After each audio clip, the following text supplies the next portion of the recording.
stuff flying around at the weekend, Dr. Hilary, about vaccines. It seemed to me some of the main takeaway, I mean, there's some good stuff. It would seem that the vaccines are, this thing about 3 weeks versus 12 weeks, they seem very strong, AstraZeneca in particular, that there's no reduction in the efficacy or immunity through that 3 to 12-week period. That's a good thing. And there seems to be growing evidence that you don't transmit it once you've had the vaccine as well, which is also very good news. But the bad news is surrounding the South African variant, which appears to be a variant that, unlike the UK one, is one that is quite impervious to vaccines and therefore could be very problematic. Yeah, I think the important thing here is that the studies in South Africa that have led to this concern about the variant that emerged from South Africa shows that in the study of 2,000 people, the efficacy was reduced to something like 22%. So quite a disappointing result against that particular variant. Of course, that's the variant that is much more prevalent in South Africa. If you look at the variant that's dominant in the UK, the South African variant is quite negligible at the moment, only a few cases. But that's now, at the moment, right? At the moment, that could change quite quickly. It's in the community, but we are currently looking at doing 80,000 tests in those areas where those few cases of the South African variant emerge. So it is of concern, and it could be that this vaccine is less effective. It looks likely to be less effective, as we might expect with variants which emerge, mutations which emerge, which show some sort of resistance to the vaccine. However, what the South African study shows is whilst it's not very effective against mild to moderate disease, we don't know whether it is less effective against severe disease, hospitalisation and death. And that's the critical thing, because the average age of the trial participant in South Africa was 31. Right. The age group that isn't usually very badly affected by COVID-19. Well, the trouble is, Dr. Hilary, South Africa has now suspended, hasn't it, its AstraZeneca programme. That's a concern. Well, until it's got advice further from its scientists. So, yes, it's suspended it for now. Yeah. Also, we've had European leaders speaking out against the AstraZeneca jab for over 65s. There seems to be, as you suggest, a lack of data, you know, around certain issues, severe disease, for instance, and how it protects older people, because the average age of those involved in this study was 31. The vaccines minister has had to write in the Daily Telegraph today that you need to keep your faith in the Oxford jab, but there will be people who've had it who are concerned. And AstraZeneca, as I understand it, are going to now try and develop a booster jab against the South African variant. Yeah. So action is being taken to allay those concerns. Yeah. All the evidence shows that there is a good level of protection with all of the vaccines, particularly in reducing the amount of hospitalisations, admissions to hospital, that is, people in critical care, people on ventilators and deaths. That's the critical thing. It may be that we're moving towards a target of not so much trying to get herd immunity, vaccinating everybody and reducing transmission, but reducing the serious disease that means people end up in hospital. So we might need to move forward to that. It's likely that we will see more variants emerging. The good news is that the scientists that have developed the vaccine in the first place can tweak the design of the vaccine. They can change the structure of the vaccine so that it addresses the changes, the challenges. And that's quite easy, isn't it? We do that with the flu every year, right? We do. Just adapt the strain to whatever the strain is. And we adapt the vaccines, and then that's the way it works. Yeah, yeah. And it's likely that we'll be living with COVID for some considerable time, and that we will need new vaccines given on a regular basis to keep those new variants at bay. Professor Tim Spector was quite disconcerting, I felt, in an interview he gave, in which he suggested that mass gatherings like big sporting occasions, Cheltenham Festival he quoted, you know, weddings where people fly in from all over the world, that this may not happen again for several years, he was talking about. Well, you know, that's the worst-case scenario, I think, that we need to get the transmission rate, we need to get the R rate down. Currently, we're still seeing tens of thousands of new cases found every day, and that's just the ones we're testing. What about the ones we're not testing? So whilst the R rate is high, we're encouraging new variants to emerge. The more virus that is out there, the more viral load amongst the whole population, the greater the chance of new variants and new challenges requiring more vaccines. So we need, I mean, social isolation is the only way to prevent the virus spreading.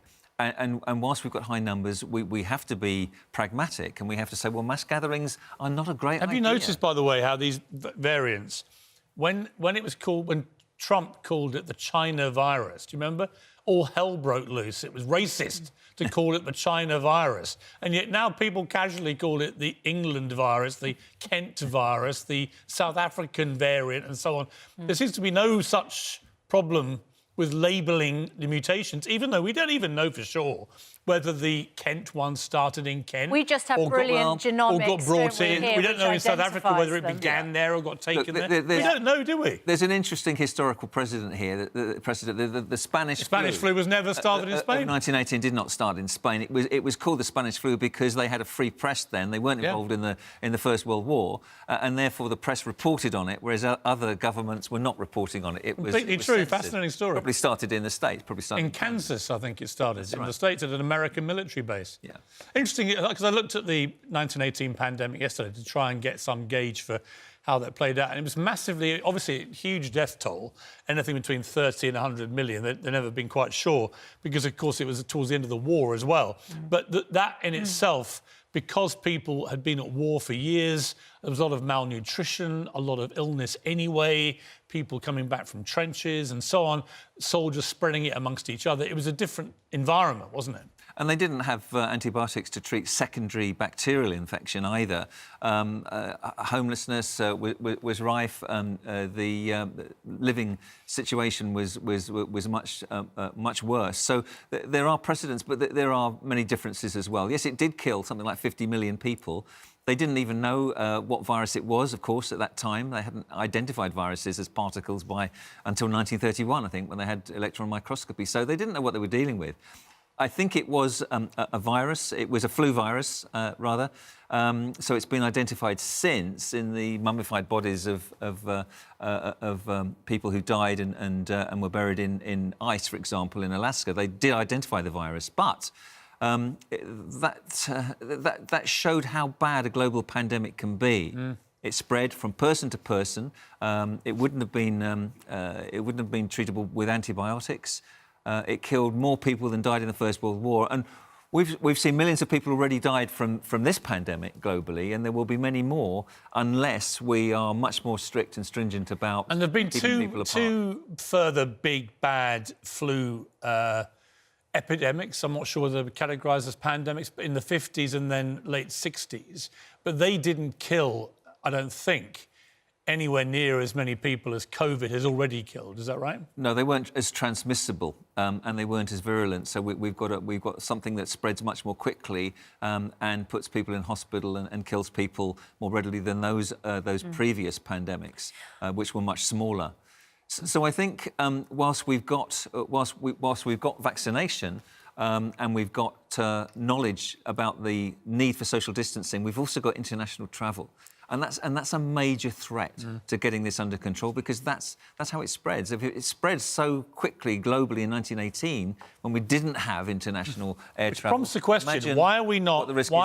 While these variants are flying around, particularly the South Africa one, we're trying to control it. Why are we still letting in hundreds of thousands of people into this country without quarantine? It makes zero sense to me. Well, the government announced total quarantine, didn't they? And then we aren't doing it yet. Haven't yet introduced it. And up to 205,000 passengers from countries with confirmed new variant cases are expected to enter the UK before hotel quarantine is enforced. How long have we been talking about this? Months and months. It's nuts. And still, our borders are wide open, and I mean, there will be a proportion of people bringing the existing variant in and perhaps new variants besides, which, for all we know, could be worse than the South African variant.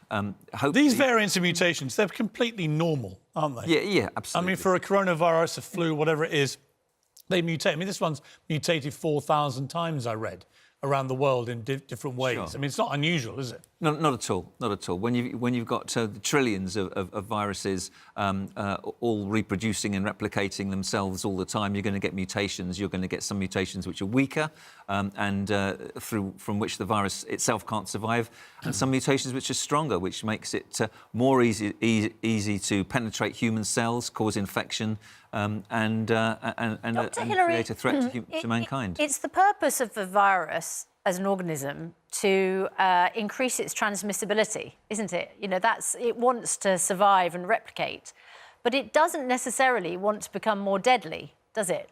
Because if it becomes more deadly and it kills its host, it's got nowhere to go. Yeah. So that at least is a sort of comfort, I think. Yeah. I mean, I suppose it's Darwin's theory of survival, that the virus will only survive if it transmits easily but doesn't kill its host. That's true of most microorganisms, I suppose.